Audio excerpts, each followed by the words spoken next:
Well, it's a stranger in the seat opposite me, just to confuse me. But one thing is the same, which is that we have some Clearhead beer. Well, thank you very much. For ease our way into this podcast. So cheers. Cheers. So, a very comfy seat. You're in the comfy seat. Well, I know someone who's been warming that seat up over the last year. So here we are in episode 51, and we have a new person, obviously me, and you're not really a guest, per se. Now you're part of the Wellmeadow team. I am, yeah. So I believe this is week 8. 2 months. So there we go. We're still here. So I'm still here, yeah. So this is run for the hills yet. Coming out to the world, really, then, isn't it? We've got Andy now on our team. Everybody, this is Andy. Andy joined us 8 weeks ago. He's our creative director. And I managed to twist his arm yesterday because Richard's down in Oxford today to say, come on then, you can do a podcast with me. There we go. I'm here. And I bribed you with half a can of beer. Yeah. So which has got no alcohol in it. It's the season for goodwill and all that. Well, it's getting near Christmas, yeah. So I thought we'd do that. So welcome to your first podcast. Thanks for having me. This is episode 51. This is it. We're now in the second half of our centenary. It's quite exciting, isn't it? Yeah, so 2024, is that start of season 2 officially? I think we're going to start season 2, yeah. Bit of a... Yeah, it'd be interesting to see what our viewers and listeners can notice if we do it a bit differently. We'll see how it goes. All right, well, we better start today's podcast then. Let's do it. Okay.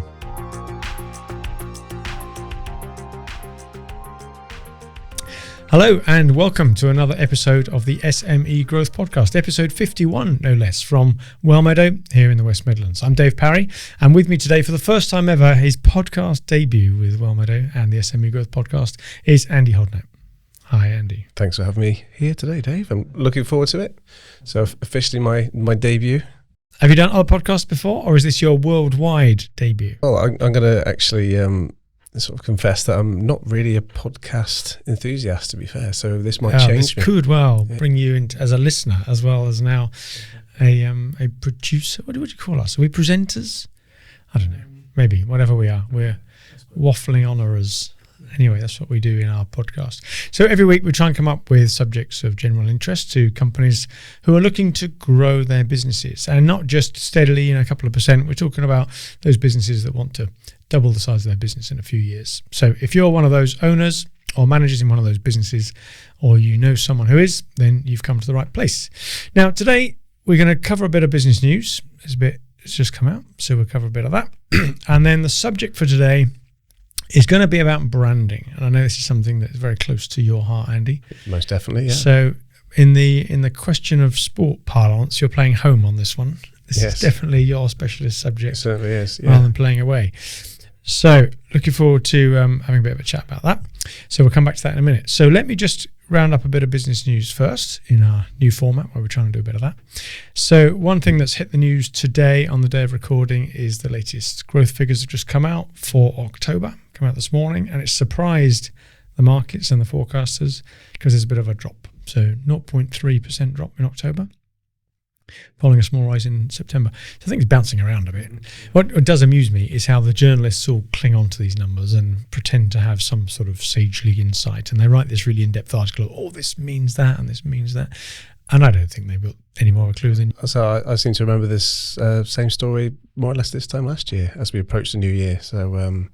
it's probably the one of those like the NHS waiting lists going up or something. I bet if you're a journalist, you've got a good stock of articles that you almost keep calendarized, keep in a little folder by month. And here we go. So sure enough, 0.3% drop, and everybody's talking about the R word and are we going to go into a recession or not? And I think we mentioned this last week in the podcast. I think that's overblown. Going around the companies that we work with, I think there's still a certain amount of optimism around. Companies, SMEs, and also if you walk down the high street most evenings, as we mentioned in terms of this being more of a home fixture for myself, I like to pop up to Liverpool every now and again. It's always hustling, We've bustling. Just lost half the listeners. Yeah, there we go. Apologies there.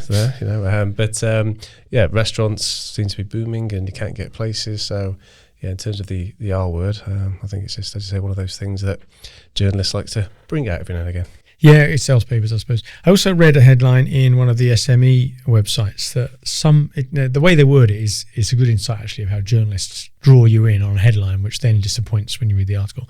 But it says, businesses get up to 90% of their annual revenue in the Christmas season. Now, you know what that means is they found one business which gets 90% of their revenue, and that's the up to covered for, and the rest it's just a bit of a skewing. Busy time of year. So you'd expect a little bit of that, wouldn't you? Yeah.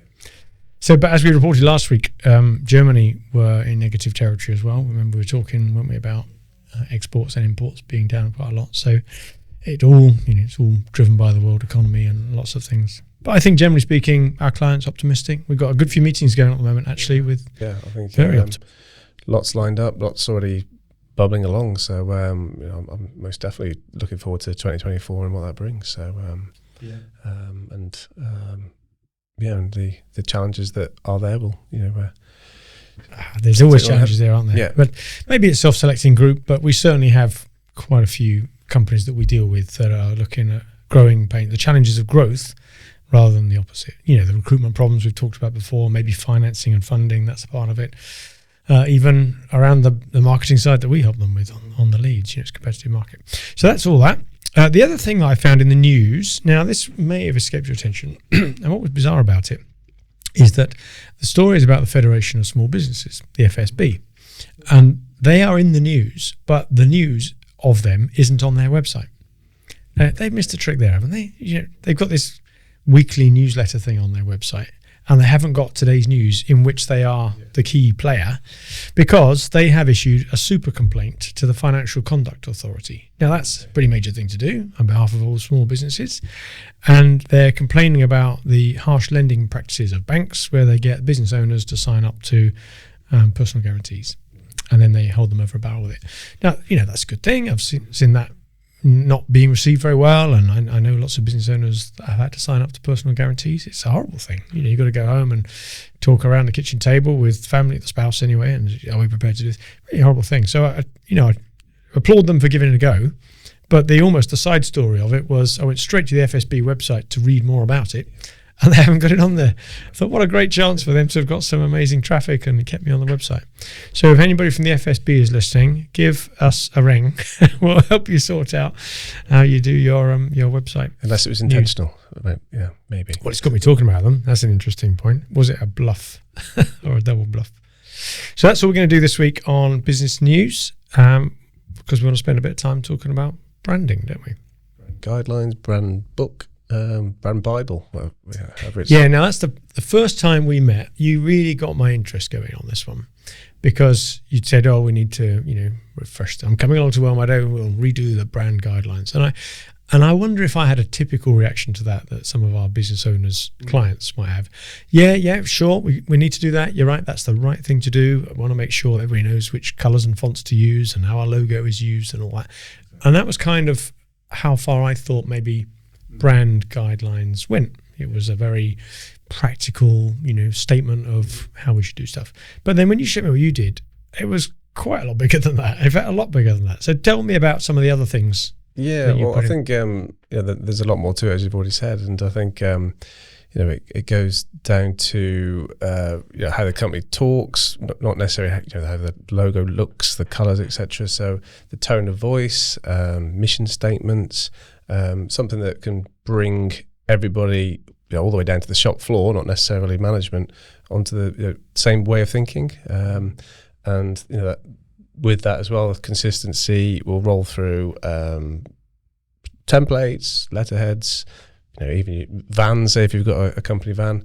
But the tone of voice and the way that that's built is intentional. There's research and analytics that go into it, just to build that out and make sure that everybody's following the same. Yeah, I suppose the bit about the letterheads, the business cards, the van signage, I kind of, that was how I understood it before.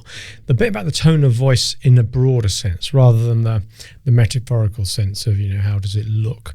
The actual words we use, and that's where you got me thinking, how do we as a company respond to the question, what do you do? Or how do we capitalize our name? Or even what gets me sometimes, and it shouldn't, but you just need an answer, are we plural or singular? Organizations have lots of people in them, so when you write it, it's tempting to put them in the plural, but the organization itself is a singular. And I don't think it really matters whether you go for one school or the other, but be consistent. So things like that, do we capitalize a name? If it's, depending what type of name you've got, is it one word, is it two words, do you capitalize both? And then that question of what do we do? You want everybody in the organisation, if ever they're asked in the pub or in front of a customer at an exhibition stand, what does your company do then?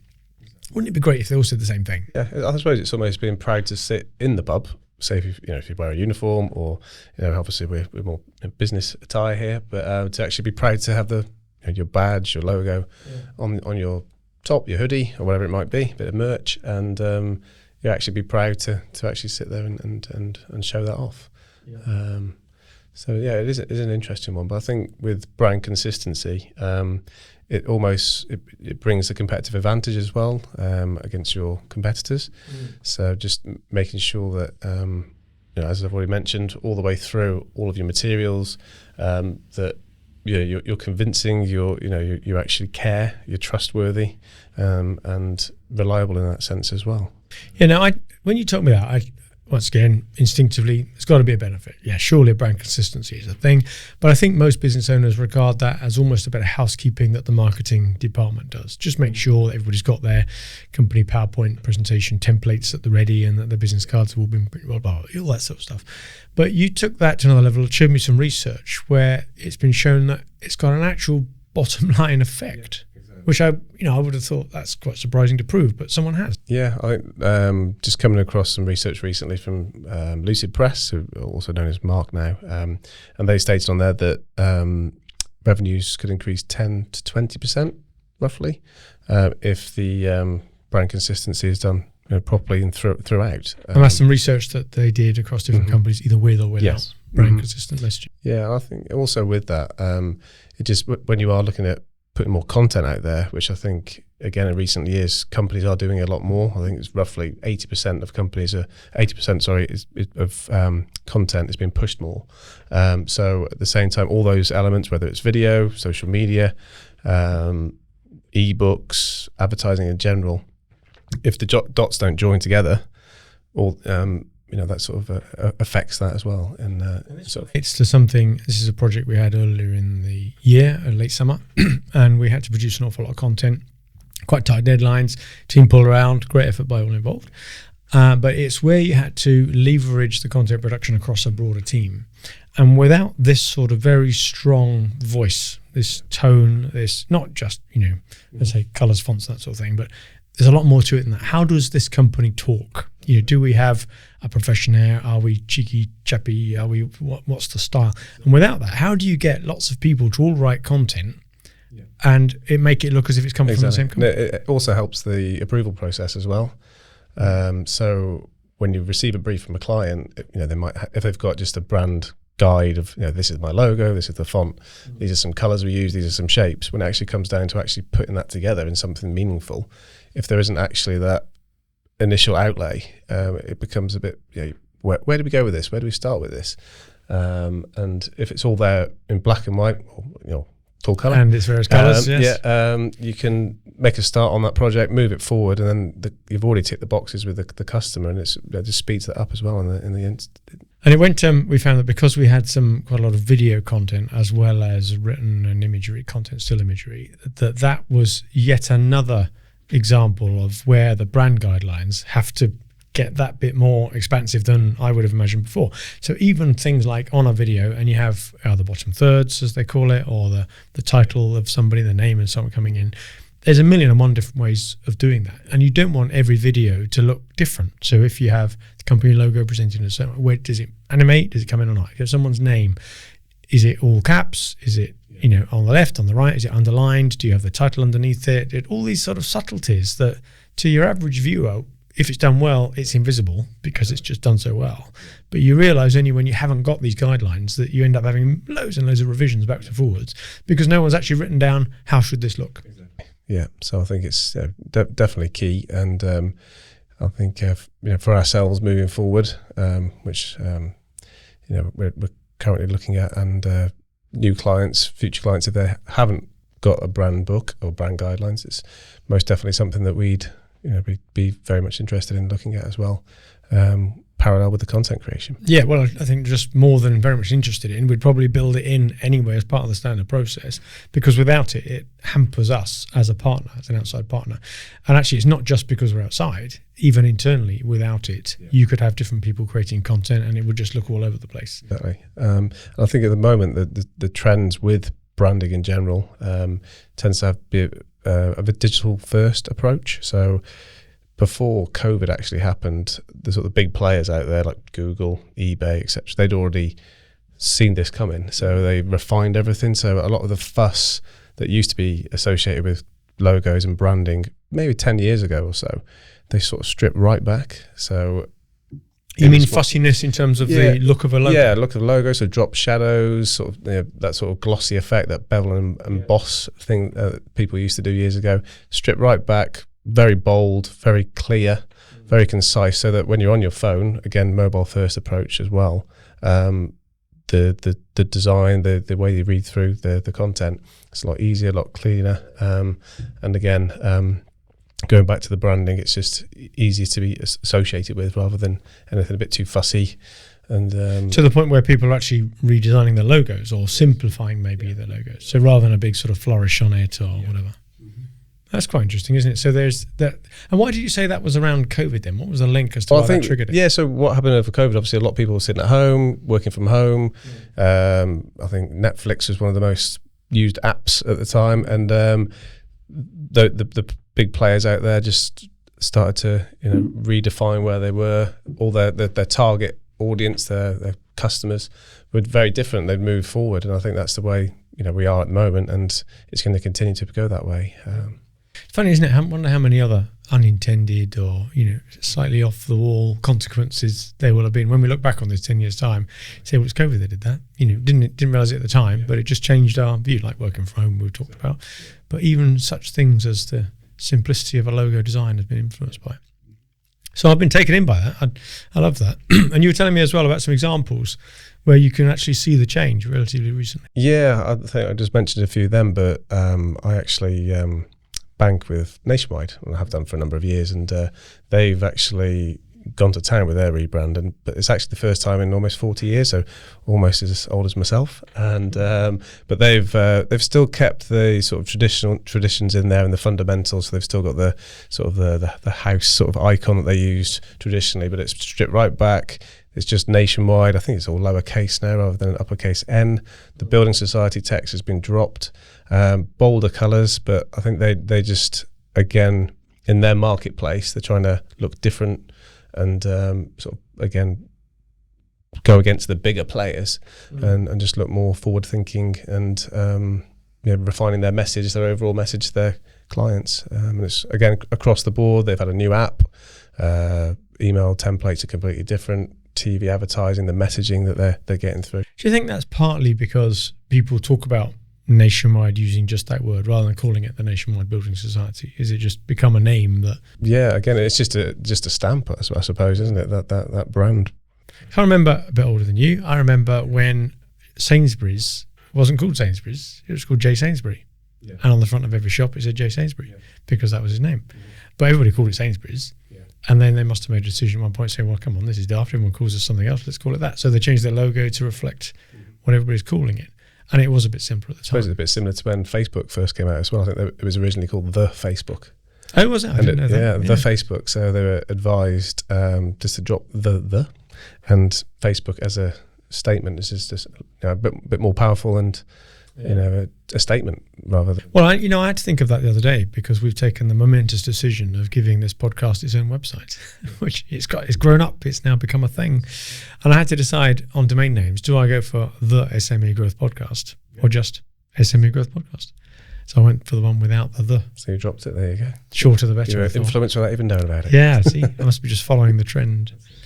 So that's interesting then, just in terms of how companies are taking that digital first approach to everything from their logo. But I like the fact that simplicity of that messaging as well. That's got to be right. Yeah. And I was doing some research around the link between messaging and branding and how you do research. And I found, regular listeners will know that we love reading the Harvard Business Review. It's if you don't ever subscribe to it, then at least you can get the highlights of it here. You can save yourself a few £100 a year because it's not a cheap magazine. It's a great thing. And they've done some research recently. Would you believe these data sets that they get access to? But there's actually a thing, you're probably aware of this, there's actually a thing called the World Advertising Research Council. I mean, if there wasn't ever one of them, you'd have to set one up, wouldn't you, just because that sounds a great idea. And they do this competition every year where advertisers can submit their campaigns for an award. But to win the award, they have to fill out a big form, and they have to include in it all the impacts they've got, both measurable and less measurable, of how did their campaign go. So did they increase sales or increase brand awareness or change consumer behavior or whatever it may be. And so they got this sort of scale of, mildly didn't do, not bad, or right up to, major epoch defining stuff. Whatever, just do it, and those sort of the biggie things. And what they then analysed, all the campaigns, they had over 2,000 campaigns to look at just over the last 4 or 5 years, because they'd all been entered into this competition. And they analysed them for the brand messaging as to whether it implied a promise. Well, that's interesting. I've never really thought about a brand being a promise. A brand stands for something. It stands for your values. But I suppose I'd always taken values as a more sort of esoteric thing. We've got values of integrity, reliability, creativity, and getting stuff done excellently. Yeah. There are values. And if we could embody that somehow in our brand, that's what we stand for. But we don't make a promise. What we do now, and you've helped us clarify this on our merch and our logos, we are now out as your growth partner. I was just about to come on to that. Yeah, there you go. That's our promise to you. That's our, well, it sort of is, isn't it? Although I think it's interesting to think about that. Is that an implicit promise with your brand partner, as opposed to a more explicit promise, which is we're the people that double your business? That's a promise, right? That'd be bold. There you go. Yeah. Put a timeline on it. Everybody wants to hear that. Yeah, well, that's right. But that. And we were having some chats about this internally, and we're thinking maybe that's more reflective of how we think, even if we've never really said that. We can be your growth partner, but if by growth you mean a few % a year, that's not really what we mean by growth. So maybe we're thinking about different things. So if we could embody that sort of promise. Anyway, back to the story. They did all this research, did loads of research on the 2000 campaign, and they found this remarkably stark difference in the stats, but only for the more impactful campaigns. So if something did okay, improved market share a bit, did whatever, improved a bit of brand knowledge, then actually they found the difference between those campaigns that made a promise and those that didn't was, close-ish. Still, the ones that made a promise were a bit better, but, okay. But the ones that really made a difference, really changed consumer behaviors, were a massive difference between those campaigns that made a promise and those that didn't. And I thought it's the first time I've ever had that concept, been aware of that concept. Because I think Snickers, they've changed their messaging quite a few times over the years, but I think you're not you when you're hungry was their most recent one. So as soon as your stomach's starting to growl when you're sort of out on the road hangry, or whatever it might be, you start getting hangry. I think I'm going to grab a Snicker. That'll sort me out. And so there we go. So that's or a marathon, as that's old timers might call it. Back in the day. Yeah. But that is a promise. They're saying have a Snickers, you'll be back to feeling you again if you were feeling off because you were hungry. And have a Coke, have a smile on.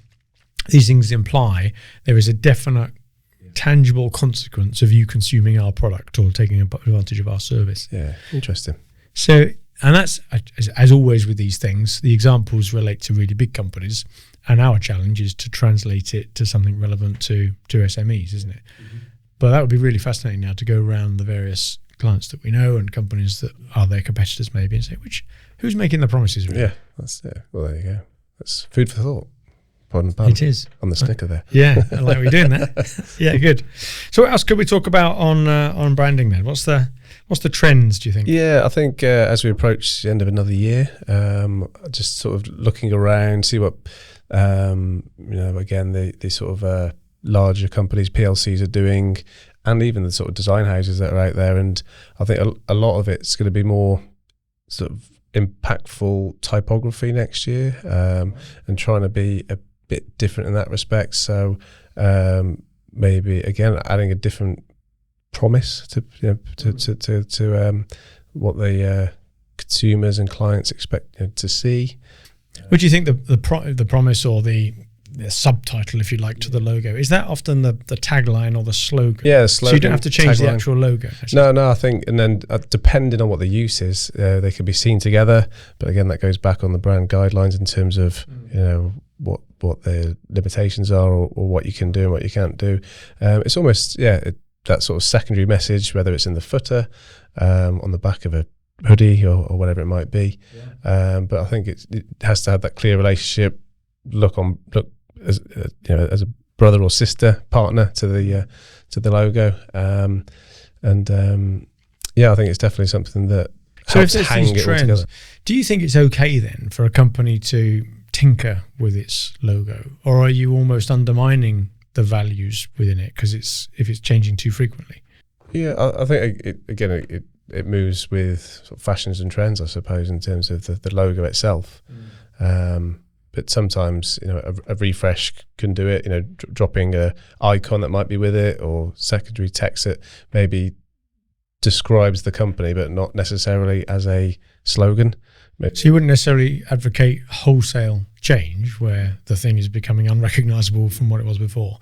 So references to what it was, but an iteration. Yeah, I think with eBay and Google, I mentioned earlier, they're quite bright, fun brands. Everybody knows them, of course, and uses them. But when they rebranded, they literally just kept the colours. So you subliminally, you recognise that. But the font was completely different. Right. But side by side, you'd look at them and say, oh, actually, yeah, these are different. But on its own, and as it's new to the market, so to speak, you instantly recognise it. So you would say that larger companies' best practice is to gradually evolve their logo, but not in a way that scares the horses. So maybe even the Apple logo looks like it's been that general shape for a long time, but actually subtly the use of colours, it used to be a rainbowy colour. Yeah, it is, yeah. Monochrome, and it's subtly, did they have the stalk out the top? top? And I think that used to have more of a glossy look as well. Sort of maybe 10, 15 years ago, and now it's just so. Yeah, exactly. No frills, I suppose. That's the digital first thing. And I was thinking when you said that, even down to the fact that on browsers now, you need to put up something called a favicon. People may know what that is. And it's the small square shaped sort of logo that appears in the tab of the browser at the top. Well, if your logo doesn't suit that shape, it's a word, like Wellmeadow, for example, you need to come up with a favicon which fits, that you can see in a square shape that's very small. That's it. I think 'cause I was actually looking at that the other day, because obviously Wellmeadow, if we're going to strip it right back, what do we do for the fav icon?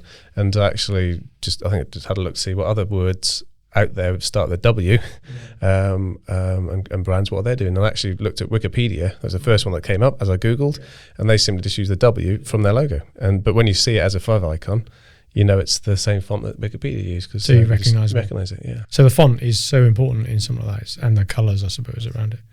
So you need all that. But what I was marking on, not just the fact that you need this digital first approach and understanding that your logo and messaging generally is going to be used in lots of different formats, so you've got to be adaptable to that.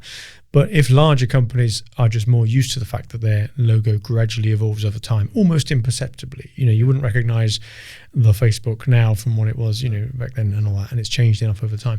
Most small companies don't change their logo at all, do they? No. It's almost a takeover or a major event that causes it. They wouldn't just think, been a couple of years, let's round the corner, square the corners, change the size, change the colour. So I think sometimes with that, there might be an anniversary, maybe the company's 10 years old, 15 years old, or maybe if it's a family run business, the sort of the older statesmen in the company maybe are moving on, there's younger people coming through, then those situations maybe tend to trigger it. Yeah. Mm-hmm. By the way, it could just be something then that we should think about more often. And I would have once said, that's something the marketing department are doing to keep themselves busy. But on the back of that research you've said around brand consistency, it probably has more of an impact than those of us driving businesses give credit for. We've always, we laughingly, joke about those owners that regard marketing as the colouring in department. If it's not the lead gen department, then what's it for at all? And actually, if you can link through things like brand consistency, brand refresh, digital first philosophies, favicon friendly, then actually it will have an impact on your lead gen. It's not just a for looks type of thing to do. Most definitely. Firstly, make the company look professional, trustworthy, but as we mentioned already, in terms of creating other assets from that, it just makes life a lot easier for everybody involved, really, and just helps you stand out from the crowd, but more, right the way from your front page of your website all the way down to the entrance and your reception, or all the way through, really. Yeah, and your hoodies, as we've got here now. Yeah, good. Thanks, Andy. That's No good. worries. It's been a I'm pleasure. really enjoying my journey, actually, of learning more about that side of life and seeing how our clients are responding to what you're giving them. As I said, it's week 8 for myself, so I'm looking forward to having these discussions with more people moving forward. Yeah, well, welcome to the team. Thanks a lot for taking part in today's podcast. And Richard will be back. Don't worry, we've not done anything with him. He's still there, ready for next week's podcast. I think it's probably true to say that we'll have at least a week off over Christmas while everybody is let off, not having to tune into our podcast next Thursday between just for Christmas or just between Christmas and New Year. And then we'll be back again in the new year. And like you say, maybe with a bit of a refresh and rebrand, perhaps in subtle ways. And eagle-eyed people may be able to see some logos on the signs behind us on the shelves. I was going to say, but I think if I roughly go like this, then you can see. Slightly different to where they were before. So that's another episode of the SME Growth Podcast, and thank you very much for listening, episode 51. Every week we try and come up with some interesting topics to talk to business owners and managers about to help them in their growth plans who are looking to really drive their businesses forward. And we hope that's been another interesting episode for you this week. If you think that's been good, please share it to all your friends, either by following us on the podcast platforms or drop them an email or tell them in the pub. It's good to spread the word and increase all those people that get some benefits of sharing these ideas. In the meantime, good luck with your business.